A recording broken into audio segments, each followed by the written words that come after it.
the most powerful man in Rome meets the most dangerously seductive woman in Egypt. When Julius Caesar stepped into Cleopatra's world, he thought he was collecting a debt. Instead, he walked into a trap so perfectly designed that he never saw it coming. What happened next wasn't just seduction. It was psychological warfare that would destroy empires and rewrite history forever. But here's what every history book gets wrong. This wasn't a love story. This was a calculated attack on the male ego, so sophisticated that Caesar, who had conquered half the known world, became her willing slave without even realizing it. You think you understand seduction. You think you know manipulation. What you're about to discover will change everything you thought you knew about power, desire, and the dark psychology of human nature. Because when a woman who's mastered the art of psychological control meets a man who believes he's untouchable, only one of them is walking away alive. And it's not the one you think. Let me paint you a picture that will haunt you. It's 48 BC. Julius Caesar, fresh from his victories in Gaul, arrives in Alexandria expecting a routine political meeting. He's dealt with conquered queens before. He knows the game. They grovel, they beg. They offer him gold and grain. Simple, predictable, boring. But Cleopatra isn't like other queens.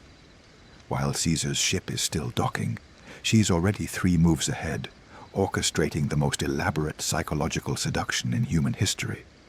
See, Cleopatra had spent months studying Caesar's every move, his every weakness, his every dark desire.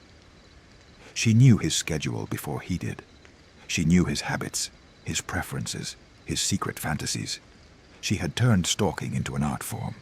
And here's the terrifying part. Caesar had no idea he was being hunted. But let's not pretend Cleopatra was some innocent victim of circumstance. This woman had already murdered her own siblings to claim the throne. She spoke 9 languages fluently, was educated by the greatest philosophers of her time, and understood male psychology better than most men understood themselves. She wasn't just beautiful. She was a predator, and Caesar had just walked into her lair. The moment Caesar's foot touches Egyptian soil, the game begins. But it's not the game he thinks he's playing. Caesar expects diplomacy. Cleopatra delivers theater. Caesar expects submission. Cleopatra serves him challenge on a golden platter. Caesar expects to be the hunter. Cleopatra makes him the prey. Here's where it gets psychologically twisted. The first meeting isn't accidental. Nothing about Cleopatra is ever accidental.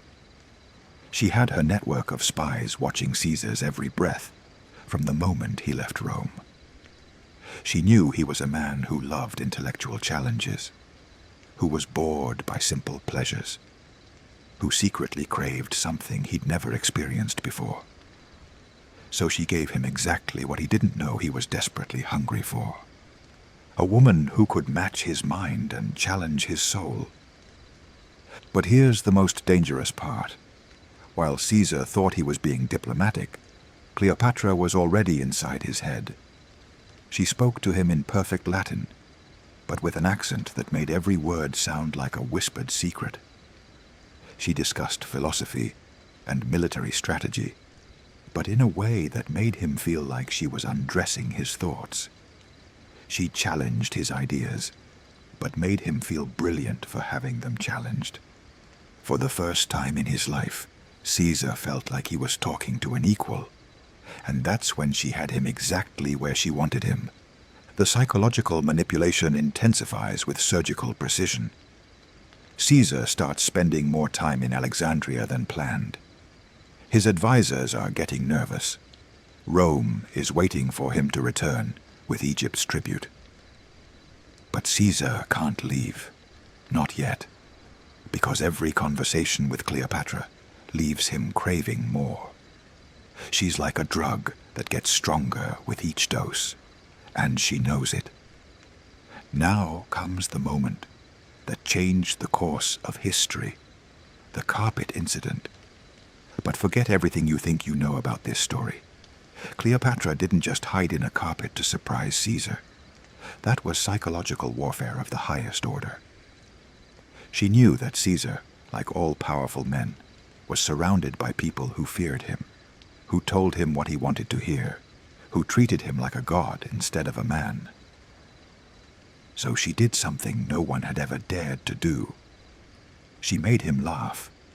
She made him feel alive. She made him feel human again. But the carpet wasn't just about surprise. It was about vulnerability and control, wrapped in the same seductive package. Think about it. Here's the Queen of Egypt, literally wrapped up and delivered to him like a gift. But instead of being submissive, she emerges confident, playful, completely in control. She's showing him that she trusts him enough to put herself in a vulnerable position.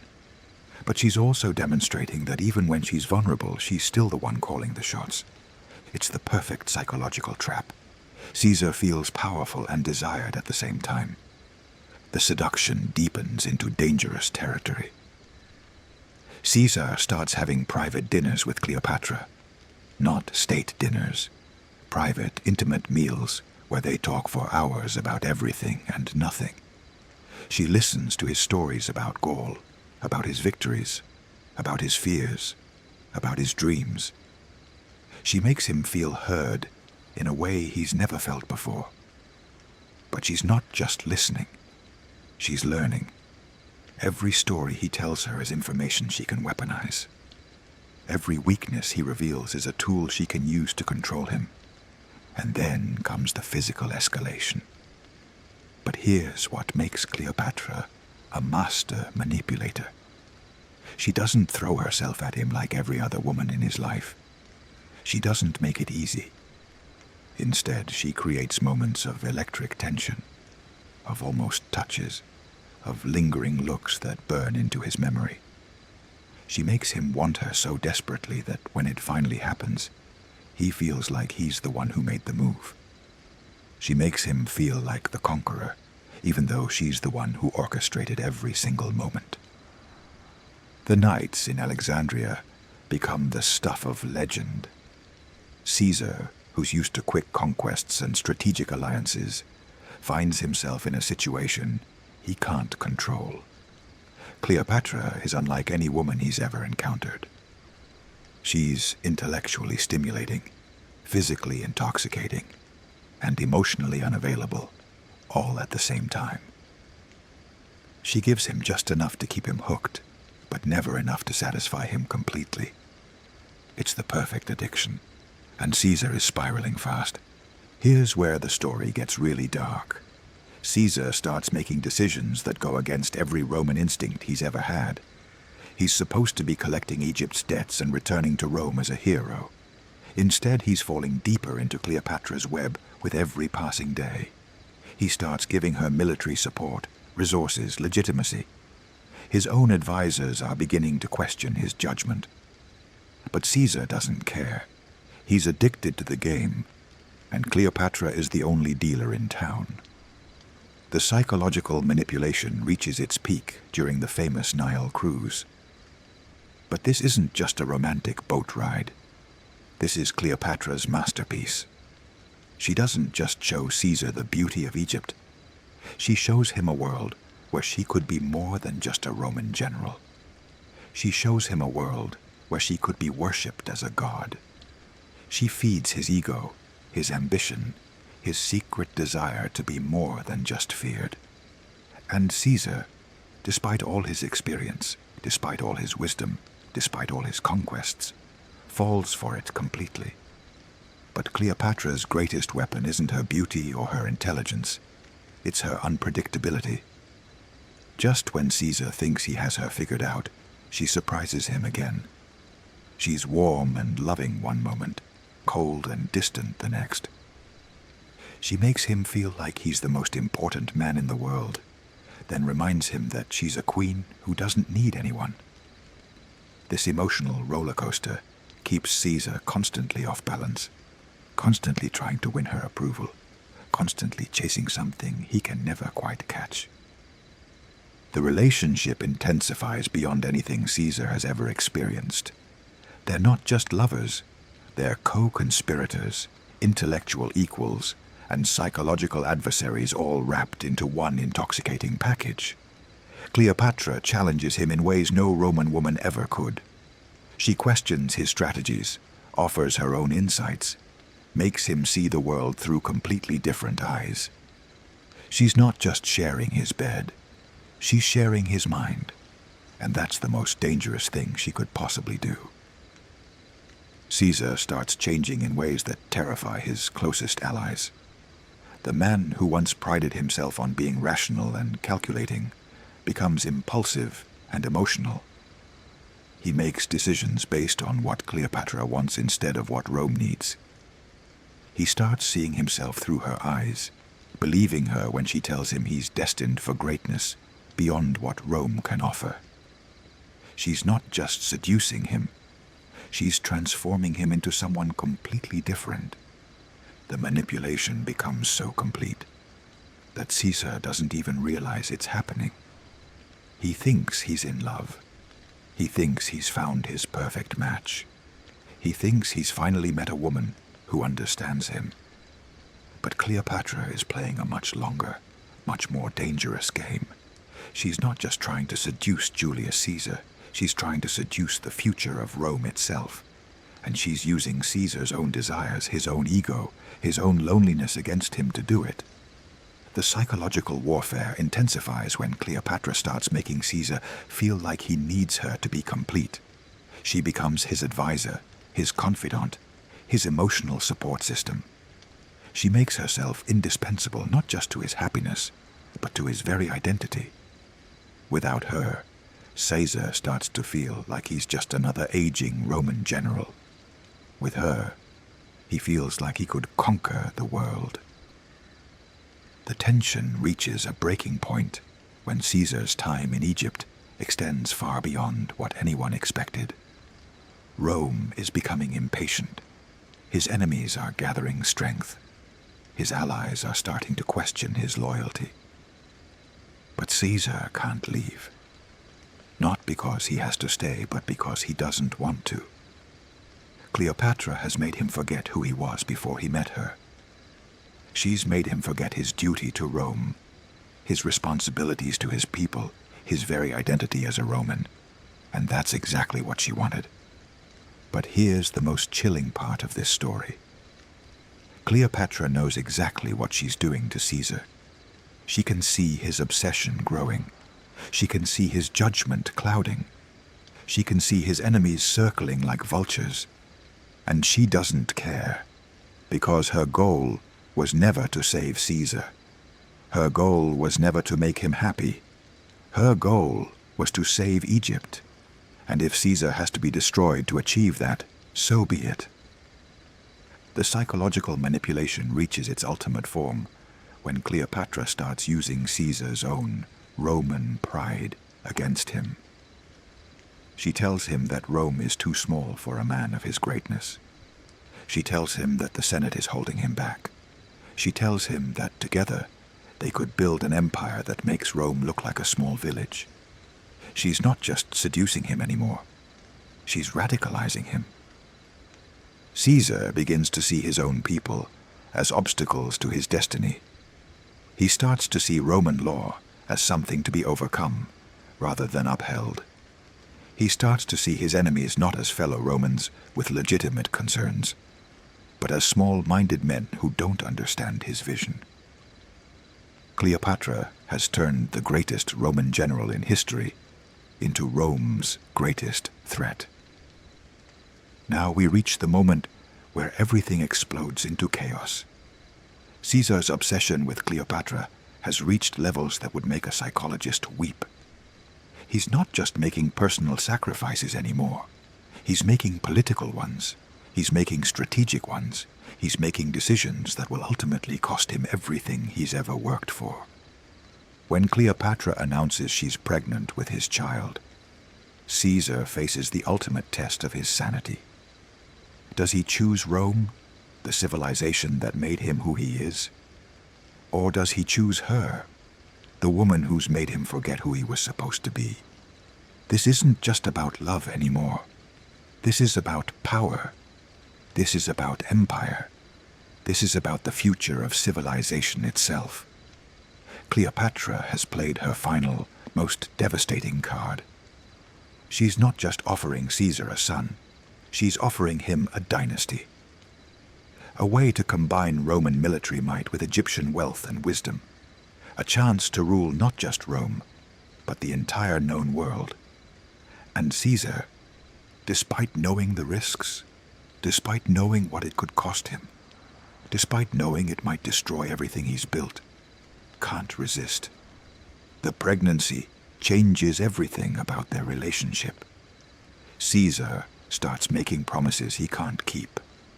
He tells Cleopatra he'll find a way to divorce his Roman wife. He tells her their son will be recognized as his legitimate heir. He tells her they'll rule together as gods among mortals. But deep down he knows it's impossible. Roman law, Roman tradition, Roman politics will never allow it. And Cleopatra knows it too. But she's not trying to become his Roman wife. She's trying to become something much more powerful. She's trying to become the mother of the future Caesar. Caesar's behavior becomes increasingly erratic and dangerous. He starts talking about Cleopatra openly in Rome, praising her intelligence and beauty to senators who can barely hide their disgust. He brings her to the city, installs her in a villa across from his own house, parades her around like she's already his queen. His wife is publicly humiliated. The Senate is outraged. The people are confused and angry. But Caesar doesn't care. He's so deep in Cleopatra's web that he's lost all perspective on reality. The relationship reaches its peak of intensity and mutual destruction. Caesar is making enemies faster than he can count them. Every day he spends with Cleopatra is another day his political position weakens. But every time he considers ending things with her, she pulls him back in with surgical precision. She reminds him of their son, of their shared dreams, of the empire they could build together. She makes him feel like walking away from her would be walking away from his destiny, his purpose, his very reason for existing. But here's the darkest, most twisted part of this story. Cleopatra knows exactly what's happening to Caesar. She can see his obsession destroying him politically. She can see his enemies using their relationship as ammunition against him. She can see the danger closing in around them both. And she doesn't care. Because her goal was never to save Caesar. Her goal was never to make him happy. Her goal was to save Egypt. And if Caesar has to be sacrificed on the altar of her ambition, she's perfectly willing to sharpen the knife herself. The psychological manipulation reaches its final, most devastating form when Cleopatra starts preparing Caesar for his own destruction. She tells him that great men always face opposition. She tells him that Caesar's enemies are just jealous of his greatness. She tells him that dying for love is more noble than living for politics. She's not just seducing him anymore. She's preparing him to die for her. Caesar's final weeks are a masterclass in how psychological manipulation can drive a brilliant man to complete madness. He starts making increasingly reckless decisions, publicly defying Roman traditions, openly challenging the authority of the Senate. He's not just ignoring the warning signs. He's actively courting disaster. And Cleopatra is right there beside him, whispering encouragement in his ear, telling him he's brave, telling him he's destined for greatness, telling him that history will remember him as a god. The end comes suddenly and violently, but it's been building for months. Caesar's enemies use his relationship with Cleopatra as the final justification for their plot against him. They paint him as a man who's been corrupted by foreign influence, who's putting Egyptian interests above Roman ones, who's lost his mind to lust and ambition, and they're not entirely wrong. Caesar has changed. The man who once conquered Gaul for the glory of Rome is now planning to conquer the world for the glory of Egypt. On the Ides of March, when Caesar falls to 23 knife wounds, Cleopatra loses more than just a lover. She loses her pathway to global domination. But here's what's truly remarkable about this woman. Even in defeat, even in loss, even with her greatest weapon lying dead on the Senate floor, she's still playing the game. She immediately starts planning her next move, her next seduction, her next target. Because for Cleopatra, Caesar was never the endgame. He was just the beginning. The aftermath reveals the true scope of Cleopatra's influence over the Roman mind. Caesar's will mentions their son, Caesarion, as his heir. Roman politics are thrown into chaos partly because of the Egyptian question. The civil war that follows is fought partially over what to do about Cleopatra and her claims. She's managed to insert herself so deeply into Roman consciousness that even Caesar's death can't remove her influence. But the most remarkable thing about this story isn't what Cleopatra achieved. It's how she achieved it. She didn't conquer Julius Caesar with armies or gold or threats. She conquered him with psychology. She understood that the most powerful weapon in the world isn't a sword or a spear or even an army. It's the ability to make someone believe they're getting what they want while you're actually getting what you need. Looking back at this relationship, we can see that Cleopatra's seduction of Julius Caesar was never about romance. It was never about love. It was about survival. Egypt was a dying civilization. Rome was the rising power. And she needed to find a way to protect her kingdom and her people. She could have chosen submission, accepting Egypt's fate as a Roman province. She could have chosen resistance, fighting a war she couldn't win. Instead, she chose seduction. And for a brief, shining moment, it worked better than anyone could have imagined. The relationship between Cleopatra and Caesar shows us something profound and terrifying about power and desire. It shows us that intelligence can be more seductive than beauty, that psychological manipulation can be more effective than military force, and that sometimes the most dangerous person in the room is the one who understands human nature better than anyone else. What makes this story truly chilling is how completely Cleopatra understood the male ego. She knew that men like Caesar aren't conquered by force. They're conquered by making them feel like they're the conqueror. She knew that powerful men aren't seduced by submission. They're seduced by challenge. She knew that brilliant men aren't impressed by agreement. They're impressed by intellectual combat. In the end, Cleopatra's greatest achievement wasn't making Caesar fall in love with her. It was making him forget who he was supposed to be. She turned the conqueror of Gaul into her personal weapon, the master of Rome into her devoted servant, the rational general into an emotional man who would risk everything for a woman who was always 3 steps ahead of him. The psychological techniques Cleopatra used on Caesar are still being used today. The unpredictability, the intellectual challenge, the emotional manipulation, the strategic vulnerability. She wrote the playbook for psychological seduction that modern manipulators still follow.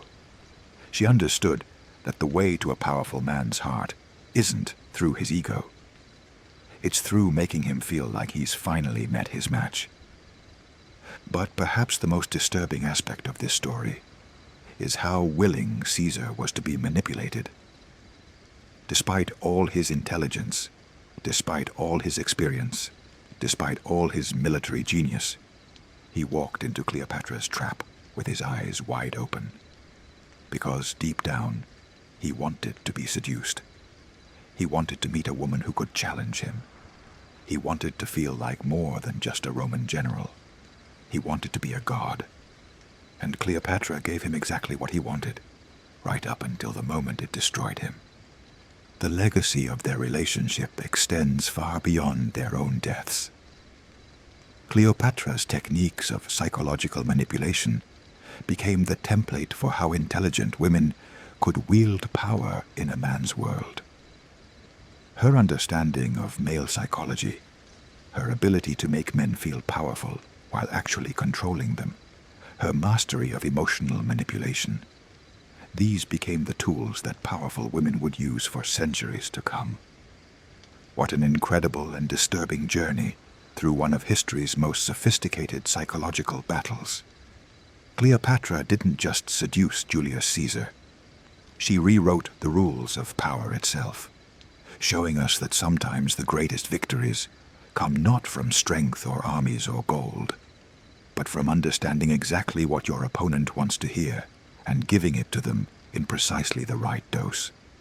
The story of Cleopatra and Caesar proves that true power isn't about conquering lands or commanding armies or even ruling empires. It's about conquering minds, about understanding human psychology so deeply that you can make anyone do anything while convincing them it was their idea all along. It's about turning someone's greatest strengths into their greatest weaknesses. This relationship changed the course of history, not through military might or political alliances, but through psychological warfare of the highest order.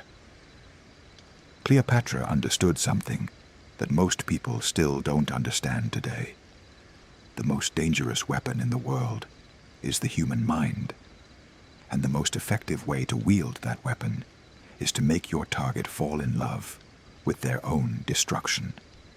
If you found this deep dive into ancient psychological manipulation as fascinating and disturbing as I did, make sure to smash that like button and subscribe for more untold stories from history's darkest corners. What did you think about Cleopatra's tactics? Was she a master manipulator using every tool at her disposal to save her civilization? Or was she a sociopath who destroyed a great man for her own ambition? Drop your thoughts in the comments below, but be prepared for some heated debates. And if you want to discover more stories about history's most cunning minds and their psychological games, check out our playlist in the description. Trust me, once you start learning about these historical power players and their manipulation techniques, you'll never look at human relationships the same way again. You'll start seeing the games people play, the psychological techniques they use, the ways they try to control and influence others. Thanks for joining me on this journey through the twisted minds of two of history's most fascinating and dangerous figures. I'll see you in the next video, where we'll explore another untold story of psychological manipulation that will change everything you thought you knew about power, desire, and the dark side of human nature.